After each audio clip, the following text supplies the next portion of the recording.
죄에도 연쇄 반응이 있다는 것을 아셔야 됩니다. 우리가 죄를 지으면 그냥 하나 그 죄에 그치는 것이 아니라 그 죄는 다른 죄를 낳고 더 큰 죄를 낳고 또 다른 종류의 더 많은 죄를 낳는다는 것을 알 수가 있어요. 오늘날 코로나 전염병을 한번 보세요. 어떤 한 사람이 걸렸어요. 거기서 딱 그치면 이건 연쇄 반응이라고 비근한 예로 설명을 제가 하는 겁니다. 연쇄 반응이라고 할 수가 없지만 한 분이 걸리면 바로 이어서 두 사람, 세 사람, 이 두 사람, 세 사람이 다시 하면 6사람, 9사람, 12사람 이렇게 번져가는 거예요. 엄청난 전파력을 가지고 번져가고 있습니다. 그렇기 때문에 이 전염병이 걸리지 않기 위해서 얼마나 우리가 지금 애를 쓰고 있습니까? 그리고 이 전염병에 걸릴까 봐 마음이 불안하고 두렵고 떨고 있는 사람들이 지금 얼마나 많은지 몰라요. 왜? 전염병에 걸리면 죽을 수도 있기 때문에. 정말 모든 사람들이 지금 긴장에 떨고 있어요. 뉴스에 촉각을 세우고 있어요. 뉴스의 헤드라인 뉴스, 가장 최우선으로 대서특필하는 게 바로 이 코로나19 전염병 뉴스입니다. 질병관리본부의 문자 하나에 온 국민이 지금 흔들리고 있어요. 전부 다 문자 하나 날리면 전 국민에게 지금 다 보내지고 있지 않습니까? 요동치고 있습니다. 이 문자 하나에 움직이고 있어요. 여러분, 이런 전파력, 이런 반응을 어떻게 생각하십니까? 우리는 이거 전염병 하나에 이렇게 온 세상이 하나로 움직이고 요동치고 있는데 우리가 영적인 죄의 문제, 영적인 생명의 문제에 대해서는 얼마나 관심을 갖고 있는지 한번 묵상을 해보시기 바랍니다. 영적인 생명에 대한 주의와 긴장감은 가지고 살고 있는가? 영적인 생명의 건강관리를 위해서 나는 무엇을 하고 있는가? 나는 육신의 건강을 위해서는 좋은 것을 먹고 운동을 하고 좋은 공기를 마시기 위해서 청정기를 갖다 놓고 좋은 물을 마시기 위해서 정수기를 갖다 놓고 좋은 걸 먹기 위해서 유기농 제품을 사다 먹고 이렇게 관리를 하는데 나의 영적 건강관리를 위해서는 내가 지금 무엇을 하고 있는가? 한번 생각해 보시기 바랍니다. 코로나19 전염병 예방을 위해서 손을 씻고 또 씻고 30초 씻고 또 씻고 손소독제를 바르고 또 바르고 마스크를 쓰고 체온 관리를 하고 면역력에 좋다는 영양제를 다 먹고 이 물질과 시간과 에너지를 쏟아붓고 있는데 과연 나에게 전파되어 오는 이 죄의 전파력, 이 죽음의 지옥의 심판의 그 전파력에 대해서는 얼마나 민감하게 대처하고 있는가를 한번 생각해 볼 필요가 있습니다. 영적인 건강을 위해서 예수님을 믿고 있는가? 나는 진정으로 지금 예수님을 믿고 있는가? 영적인 건강을 위해 맑은 기도를 위해서 맑은 영적 호흡을 위해서 기도를 하고 있는가? 영적인 건강을 위해서 말씀의 양식을 먹고 있는가? 여러분, 우리 영적 건강의 양식은 말씀밖에 없습니다. 이 말씀을 먹고 그냥 머릿속에서 분석이나 하고 흘러버리면 아무 소용이 없어요. 이 영적인 하나님의 말씀을 먹고 그것을 내 삶에 적용하고 순종하기까지 가야 그 말씀의 영양가가 그 삶을 움직이고 건강한 영적 생활을 할 수 있는 거예요. 최근에 장염이 유행하고 있습니다. 저도 장염을 걸려서 하루 고생해 봤는데 주변에 그런 분들이 많더라고요. 아이들도 어린이집에서 집단으로 장염이 걸려서 문제가 됐다고 그 뉴스에도 나오고. 장염의 특징은 뭡니까? 먹은 것을 바로 쏟아버리는 거예요. 여러분, 우리가 영적인 양식을 아무리 먹어도 그것을 그냥 바로 쏟아버리면 그 사람의 영적 생활에, 건강에 아무런 유익을 줄 수가 없습니다. 그러면 어떻게 해야 되는가? 그것을 묵상하고 또 기도하고 삶에 적용해서 순종해 나갈 때 그 말씀은 영양가가 있습니다. 건강한 영적 생활을 할 수가 있습니다. 우리는 영적인 전염병에 해당하는 죄의 자리에 가지 않기 위해서, 이 더러운 죄의 자리에 가지 않으려고 얼마나 노력을 하고 있는가. 제가 어떤 이 사회에 돌아가는 어떤 분야에 대해서 이것은 죄니까 가지 마세요, 이것은 죄가 아니니까 가세요, 이렇게 구별해서 말하진 않아요. 그러나 내가 그 죄를 짓기에 가장 쉬운 자리에 가면 나도 모르는 사이에 나도 같이 죄를 짓게 돼 있어요. 먹물이 옆에 있잖아요. 조심한다고 해도 그 먹물이 어느 순간에 나한테 튈지 몰라요. 먹물을 가까이 하면 오염이 될 수밖에 없습니다. 우리는 이 영적 전염병과 같은 죄를 피하기 위해서, 죄를 짓지 않기 위해서 어떤 주의를 하고 있는지 한번 돌이켜봐야 되지 않을까 하는 한 주간 동안 묵상을 해봤습니다. 여러분, 우리는 영적 건강, 영적 생명, 구원을 위해서 우리가 한 것이 아무것도 없는 것 같아요. 하나님께서는 우리를 위해서 오늘 본문에서 말씀하시는 것처럼 우리가 아직 연약할 때, 우리가 아직 죄인 되었을 때, 우리가 아직 원수 되었을 때 예수 그리스도를 이 땅에 보내주시고 십자가에 죽기까지 하는 그 사랑의 확증을 보여주셨어요. 그럼에도 불구하고, 그 은혜를 받고 구원받았음에도 불구하고 과연 우리는 어떤 신앙생활을 하고 있었는지 한번 돌이켜보시기를 바랍니다. 우리가 이 영적 건강을 위해서, 영적인 삶을 위해서 분명하게 확실하게 알아야 될 것은 바로 복음이에요. 복음. 로마서는 모든 성경 말씀의 클라이맥스예요. 구약에서부터 신약의 요한계시록까지 어마어마한 양의 말씀, 하나님의 말씀이 있는데 그곳에서도 가장 꼭지, 최정상, 클라이막스라는 거예요. 그 정도로 중요하다는 거예요. 이 로마서의 이 말씀은 성경의 전체가 다이아몬드라면 다이아몬드 그 꼭지 있잖아요. 가장 위에 반짝이는 부분. 그곳에 해당하는 것이 로마서예요. 이 로마서는 우리에게 생명을 줄 뿐만 아니라 자유를 주고 평안을 주고 모든 죄에서, 율법에서, 그 죽음에서 자유를 주는 말씀이 가득 기록되어 있는 게 로마서 말씀이에요. 근데 로마서 1장에 보면은요, 로마서 1장 16절, 17절 말씀을 한번 찾아서 보겠습니다. 같이 봉독해 보겠습니다. 로마서 1장 16절, 17절 말씀. 복음의 핵심을 기록하고 있어요. 로마서 방금 읽은 부분에서 1장입니다. 제가 우리 다 같은 목소리로 한번 봉독하겠습니다. 시작. 내가 복음을 부끄러워하지 아니하노니 이 복음은 모든 믿는 자에게 구원을 주시는 하나님의 능력이 됨이라.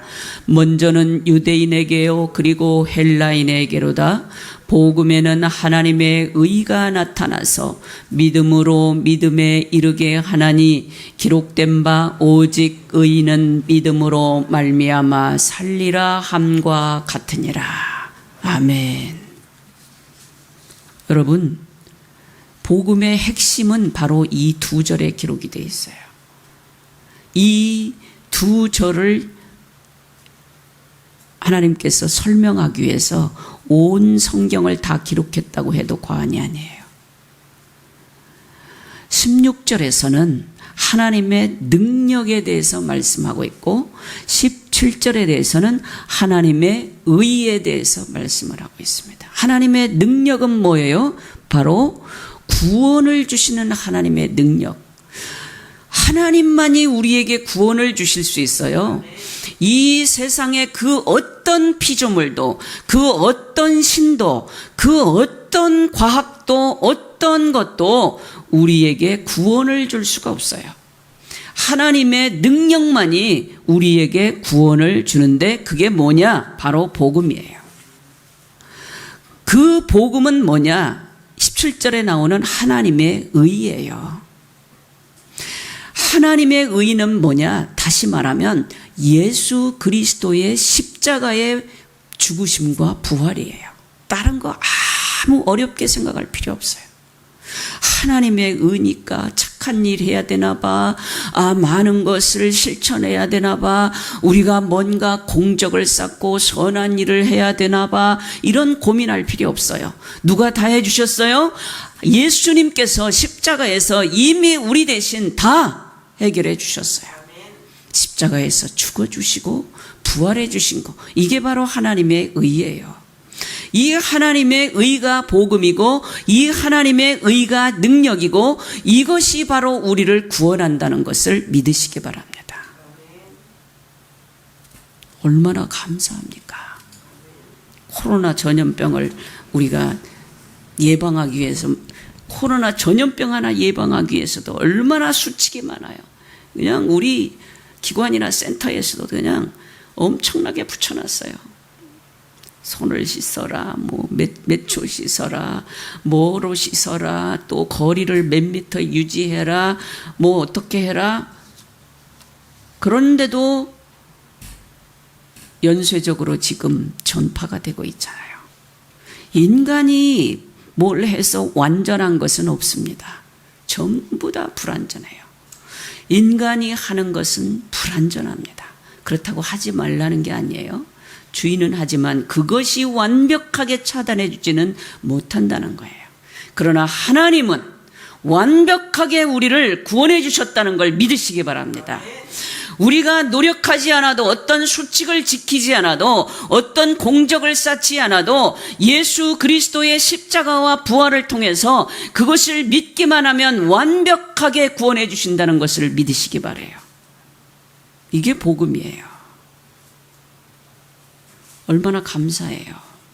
다른 종교 생활 하시던 분들도 계시지만 거기에서 이렇게 완벽하게 자기는 아무것도 하지 않아도 구원받아야 된다고 말하는 부분은 없을 거예요.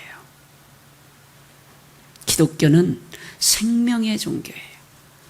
다른 종교와 다른 것은 생명이 있고 없고의 차이입니다. 이 생명이라는 것은 지금 육신의 생명뿐만 아니라 영원히 사는 영생의 생명을 말하는 거예요. 그 생명을 주시기 위해서 어떠한 우리에게 노력을 요청하지 않으시고 어떠한 희생이나 헌신을 요청하지 않으시고 바로 하나님께서 직접 육신을 입고 이 땅에 내려와서 십자가를 지면서 우리의 죄, 죽음 자체인 그 죄에서부터 해방을 시키기 위해 그 죄의 값을 완벽하게 치루어 주시기 위해서 십자가에 죽으셨다는 사실, 이것이 바로 복음이에요. 완벽한 보장. 얼마나 감사합니까? 의심할 필요 없어요. 내가 구원받았나? 나 천국 갈 수 있을까? 내가 부활할 수 있을까? 나 이러다가 혹시 지옥 가지 않을까? 이런 생각할 필요 없어요. 예수님만 믿으면 완벽하게 구원받고 그 구원 영원한 생명이 보장되었다는 것을 믿으시기 바랍니다. 아멘. 이 하나님의 사랑 얼마나 대단합니까? 이 하나님의 사랑은요, 원자력의 그 연쇄 반응보다도 더 엄청난 힘이 있다는 것을 기억하시기 바라요.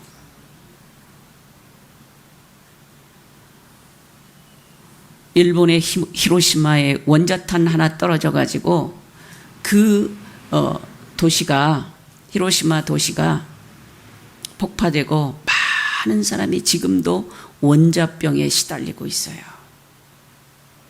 얼마나 무서운 파괴력입니까? 얼마나 무서운 거예요. 그런데 하나님의 사랑의 힘은 이런 원자력과는 비교도 안 되는 더 큰 능력, 더 큰 힘이 있다는 것을 기억하시기 바라요. 전 세계에 이 예수 그리스도를 믿고 구원받은 사람들이 그 통계가 얼마인지 제가 잘 모르겠습니다만 어마어마한 많은 사람들이 구원을 받았다는 것을 기억하세요. 예수 그리스도를 믿으면 살인마도 천사와 같이 바뀌어요. 예수 그리스도를 믿는 사람은 죽을 병에 걸려서 금방 죽을 사람도 하나님의 사랑은 살리기도 합니다. 여러분, 하나님의 이 사랑의 연쇄 반응에 대해서 한번 생각해 볼 필요가 있어요. 하나님의 사랑은 내가 뭔가 해서 힘이 나는 게 아니고요. 우리가 그 하나님의 사랑을 받으면 그 하나님의 사랑이 우리에게 능력으로 나타나는 거예요. 어떤 능력으로 나타나느냐? 그게 중요하죠. 어떤 능력으로 나타나는 것을 여러분은 경험하셨습니까? 하나님의 능력이 뭐예요? 하나님의 사랑의 힘이 뭐였습니까? 창세기에 보면은 창세기 18장에 보면은 마물의 상수리 나무 곁에 하나님께서 사람의 몸을 입고 그 아브라함에게 나타나는 장면이 있습니다. 제가 한번 그 부분을 읽어드리겠습니다. 세번역 성경으로 주님께서 마므레의 상수리 나무 곁에서 아브라함에게 나타나셨다. 한창 더운 대낮에 아브라함은 자기의 장막 어귀에 앉아 있었다. 아브라함이 고개를 들고 보니 웬 사람 셋이 자기의 맞은쪽에 서 있었다. 그는 그들을 보자 장막 어귀에 달려가서 그들을 맞이하여 땅에 엎드려서 절을 하였다. 아브라함이 말하였다. 손님들께서 저를 좋게 보시면 이 종의 곁을 그냥 지나가지 마시기 바랍니다. 물을 좀 가져오라고 하셔서 발을 씻으시고 이 나무 아래서 쉬시기 바랍니다. 손님들께서 잡수실 것을 제가 조금 가져오겠습니다. 이렇게 종에게로 오셨으니 좀 잡수시고 기분이 상쾌해진 다음에 길을 떠나시기 바랍니다. 그들이 대답하였다. 좋습니다. 정 그렇게 하라고 하시면 사양하지 않겠습니다. 그 다음에 8절에 보면 아브라함이 엉긴 젖과 우유와 하인이 만든 송아지 요리를 나그네들 앞에 차려놓았다. 그들이 나무 아래서 먹는 동안에 아브라함은 서서 시중을 들었다. 그들이 아브라함에게 물었다. 대개 부인 사라는 어디에 있습니까? 아브라함이 대답하였다. 장막 안에 있습니다. 그때에 주님께서 말씀하셨다. 다음 해 이맘때에 내가 반드시 너를 다시 찾아오겠다. 그때에 너의 아내 사라에게 아들이 있을 것이다. 사라는 이 말을 할 때 아브라함이 등지고 있는 장막 어귀에서 이 말을 들었다. 아브라함과 사라는 이미 나이가 많은 노인들이고 사라는 월경마저 그쳐서 아이를 낳을 나이가 지난 사람이다. 그러므로 사라는 나는 기력이 다 쇠진하였고 나의 남편도 늙었는데 어찌 나에게 그런 즐거운 일이 있으리야 하고 속으로 웃으며 중얼거렸다. 천사가 나타나서 90이 넘은 할머니에게 내년 이맘때에 아들을 낳을 것이라고 이야기를 하는 거예요. 그럴 때 아브라함과 사라는 웃었어요. 우리가 이렇게 다 늙고 월경이 끊어지고 기력이 쇠하였는데 어떻게 아들을 낳겠느냐, 이렇게 대답을 합니다. 그때 그 천사로 나타나신 주님께서 말씀합니다. 나 주가 할 수 없는 일이 있느냐? 나 주가 누구예요? 지금 와서 하나님의 말씀을 전하는 그 주님이 할 수 없는 일이 있느냐? 못하는 게 없다 이거예요. 어느 분들은 이제 부활에 대해서 말씀을 할 때, 우리 성경 공부 때도 말씀이 나왔습니다마는, 죽어서 태워서 강물에 뿌려버리고 죽어서 썩어서 흙이 돼버렸는데 어떻게 부활합니까? 못할 것 같죠, 우리 생각에는. 그러나 주님은 하십니다. 주님은 흙으로 우리를 만들기도 하셨어요. 주님은 못하실 게 없어요. 여러분, 주님은 못 고치는 병이 없습니다. 여러분, 주님은 못하시는 일이 없으세요. 전능하시고 전지하시고 모르는 것이 없는 분이 주님이에요. 그런데 이 주님을 믿은 아브라함과 사라가 의심을 하는 거예요. 현실적인 생각을 해요. 나이를 생각하고 상식을 생각하고 경험을 생각하고, 이러면서 못한다고 지금 웃습니다. 그러면서 사라는 거짓말합니다. 저 웃지 않았어요. 그러나 주님께서 말씀하셨습니다. 너는 웃었다.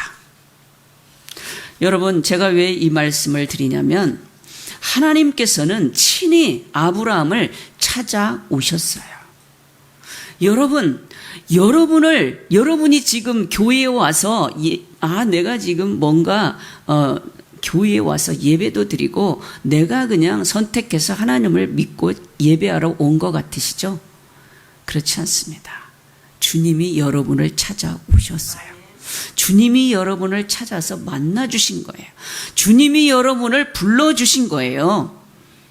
그런데 한 가지 아브라함이 한 것이 있어요. 뭘 했습니까?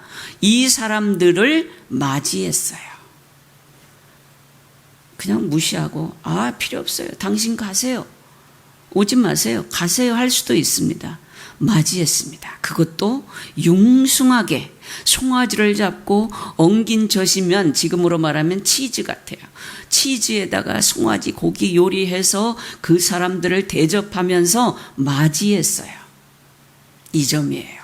우리는 우리 주님이 찾아와 주시고 불러주시고 사랑을 베풀어 주시는데, 그것을 아무리 주님이 하고 싶어도 우리가 맞이하지 않고 받지 않으면 소용이 없는 거예요. 그렇지 않습니까? 그런데 또 한 가지 중요한 것은, 아브라함이 맞이했지만 하나님의 역할을 우리가 생각해 봐요. 하나님은 약속을 지키시는 분이에요. 약속을.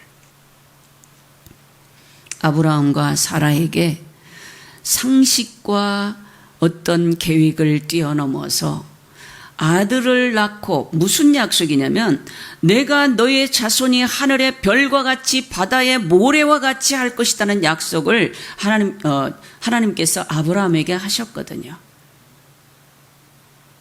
그 약속을 지키기 위해서 지금 다 늙어서 90이 넘어서 100살이 다 되는 이 노인 부부에게 하나님은 찾아오셔서 반드시 약속을 지키셨다는 거예요. 정말 바다의 모래와 같이 하늘의 별과 같이 아브라함의 자손이 많아질 수 있도록 찾아와서 약속을 지켰는데, 상식과 계획과 경험과 합리적이고 과학적이고 모든 생각들을 뛰어넘어서 하나님은 반드시 약속을 지키셨다는 거예요. 이것을 믿으시기 바라요. 그러면 우리에게 하나님이 약속하신 예수 믿으면 구원받는다, 예수 믿으면 영원한 생명을 준다, 예수 믿고 죽으면 부활한다, 우리 주님이 다시 오시면 우리도 들림받고 영원한 천국에서 영생을 누린다, 이 약속의 말씀이 결코 거짓이 아니라는 것을 믿으시기 바랍니다. 신실하신 하나님이세요. 얼마나 감사합니까? 실제로 창세기 21장에 보면 이 아브라함과 사라에게 누가 태어나냐면 이삭이라는 아들이 태어납니다. 그 이삭이 야곱을 낳고 야곱이 12아들을 낳고 그 12아들을 통해서 이스라엘 민족이 형성이 되고 그 이스라엘 민족을 통해서 세계 만방에 예수 그리스도의 생명의 복음이 전파되고 구원받는 백성들이 늘어나고 있어요. 아브라함의 후손이라고 해서 그 이스라엘 민족만 얘기하는 게요. 세계 만방의 모든 사람들을 다 지칭하는 거예요. 예수 믿고 구원받는 모든 사람들. 약속 지키십니까? 안 지키십니까? 지키십니다. 여러분, 우리는 이 복음의 말씀을 받고 구원받은 사람들입니다. 이 복음의 말씀은 결국 하나님의 사랑이고 하나님의 능력이고 하나님의 의예요. 오늘 말씀의 제목이 주님의 사랑의 연쇄 반응이에요. 연쇄 반응은 조건이 맞아야 됩니다. 조건이 안 맞으면 절대로 반응이 일어나지 않아요. 어떤 원소가 결합하고 그것이 분리되고 또 분리되고 또 분리되는 그런 조건이 맞아야 돼요. 우리 주님의 예수 그리스도의 첫 번째 조건, 예수 그리스도의 십자가의 죽음이 바로 하나님 사랑의 연쇄 반응의 조건이에요. 예수 그리스도의 십자가가 없었다면 하나님의 사랑에 대한 확증은 없는 거예요. 몰라. 누가 믿을 수가 없어요. 그런데 정말 주님은 십자가에 죽으시고 그 한 십자가의 죽음의 불꽃이 튀고 튀어서 부활하고 그 부활의 능력이 온 세상을 향해서 지금 전파되고 있는 거예요. 여러분, 제가 조심스럽게 말씀드리고 싶은 부분이 있어요. 예수 그리스도를 믿는 사람, 예수 그리스도의 복음을 전하는 사람, 예수 그리스도께 예배하는 교회, 우리 하나님을 섬기는 사람들에 대해서 부정적으로 이야기하는 것 좋지 않습니다. 저는 심지어 엊그저께도 교회를 다니는 분인데 교회를 욕하고 목사님을 욕하고 기독교를 욕하는 사람을 봤어요. 여러분, 하나님의 십자가 사랑을 알고 부활을 믿는 사람이라면 절대로 그렇게 하면 안 돼요. 물론 교회에서 또 주의 종이 또 그리스도인이 조금 잘못하는 부분이 있어요. 왜요? 우리는 전적으로 타락해서 완전히 못 쓸 폐인이 된 거예요. 여러분, 우리가 뭔가 좀 가능성이 있다고 생각하는 그 자체가 교만이에요. 우리는 완전 전적인 타락하고 폐인이고 죽을 수밖에 없는 존재였다는 사실을 인정하면서부터 신앙은 시작이 되는 거예요. 그런데 우리는 교회를 다니면서 뭔가 내가 할 수 있었고 뭔가 내가 구원받을 가능성이 있었다고 생각하고 지금 현재도 내가 예수를 믿고 은혜는 받지만 뭔가 내 힘으로 뭔가를 조금이라도 의로워지고 도덕적이고 윤리적이 되었다고 생각하는 사람이 있어요. 이게 잘못입니다. 다 똑같아요. 예수님의 십자가가 아니면 다 똑같은 존재예요. 그러면 우리 누구 다른 사람을 판단하고 정죄할 자격이 우리에게 있습니까? 없습니까? 없습니다. 누구를 우리가 판단하고 정죄할 자격이 있어요? 예수님의 사랑의 은혜를 받은 사람은 결코 그런 일을 하지 않습니다. 예수님의 죽음이라는 것은 결국 우리의 죄 때문에 죽었다니까요.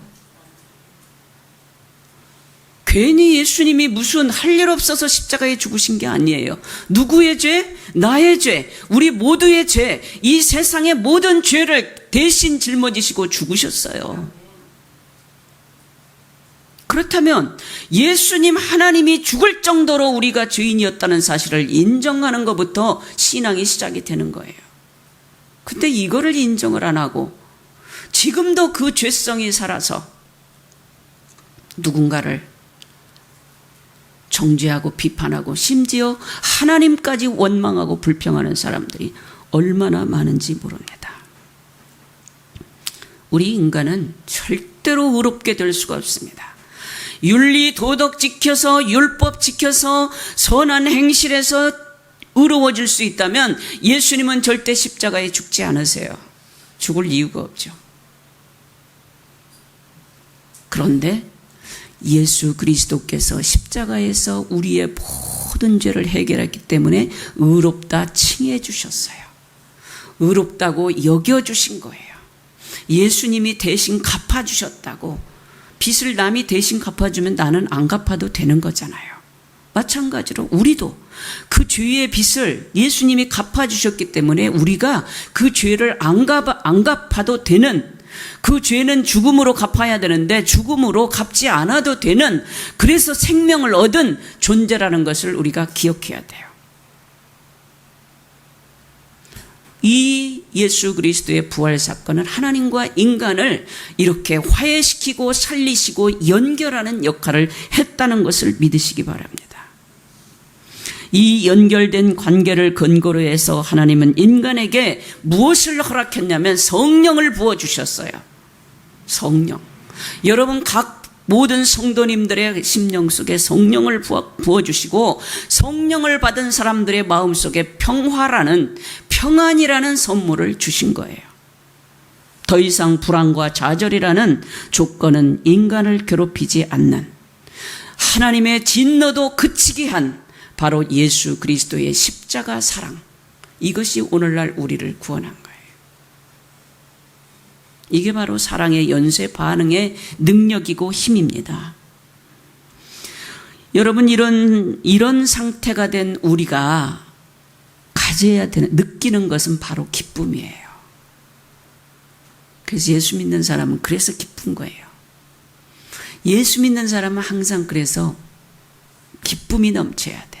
즐거움이 넘쳐야 돼요. 아이고, 어떻게 억지로 기뻐해요. 맞습니다. 육신을 입었기 때문에 힘든 일이 생겨요.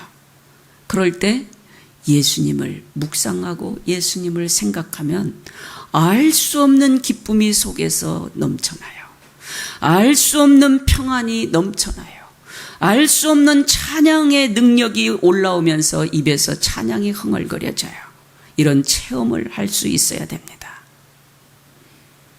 저 깊은 곳에서 나도 모르는 기쁨이, 나도 모르는 위로와 평강이 넘쳐나는 것을 체험하는 것, 이것이 바로 하나님 사랑의 연쇄 반응이에요.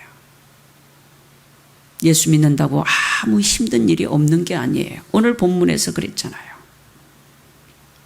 뭐라고 했습니까? 인내는 환난 중에서도 즐거워하나니 이는 환난은 인내를, 인내는 연단을, 연단은 소망을 이루는 줄 알미라. 바로 우리에게 환난이 올 수도 있다는 거예요. 그런데 그 환난은 인내를, 그 인내를 믿음으로 인내하면 어떻게? 연단이 되고, 연단이 된 이후에 우리는 소망을 갖는다. 이 소망이라는 것은 세상적인 소망이 아니에요. 몇 년 후에 뭐 아파트를 몇 평짜리 사는 게 내 소망이야. 그거 이루어졌어. 그 이루어지고 나면 여러분 그 기분이 계속 가든가요? 아니에요. 더 큰 거 바랍니다. 세상적인 거, 그리고 또 그것이 또 없어질 수도 있어요. 없어지면 또 그 허망과 그 실망은 또 말도 못합니다. 그런데 하나님이 주신 소망은 하나님께서 실제로 우리를 사랑하셔서 십자가에 죽으시고 부활하셨기 때문에 그 하나님이 주신, 우리에게 주신 소망은 절대로 바뀌지도 않고 흔들리지도 않고 변하지 않는다는 것을 믿으시기 바랍니다. 이런 즐거움 가운데 우리는 오히려 환난이 있을 때도 힘을 얻는다는 것을 기억하시길 바랍니다. 사랑은 이 모든 연쇄 반응을 가능하게 한다는 것을 믿으시기 바랍니다. 주님의 사랑이에요. 인간 누구 한 사람에게 받는 사랑을 이야기하는 게 아니에요. 주님의 십자가와 부활의 그 사랑만이, 그 주님의 사랑의 연쇄 반응만이 우리를 온전한 그리스도의 은혜와 사랑과 영광 가운데서 살 수 있도록, 그 안에서 기뻐하고 즐거워할 수 있도록 우리에게 힘을 주신다는 것을 믿으시기 바랍니다.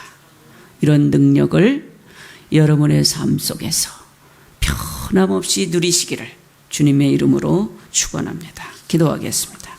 거룩하신 아버지 하나님, 감사합니다. 어찌 주님의 사랑을 인간의 언어로 설명할 수 있겠습니까? 그러나 종의 입술을 통하여 하나님의 사랑의 능력을, 말씀을 전했습니다.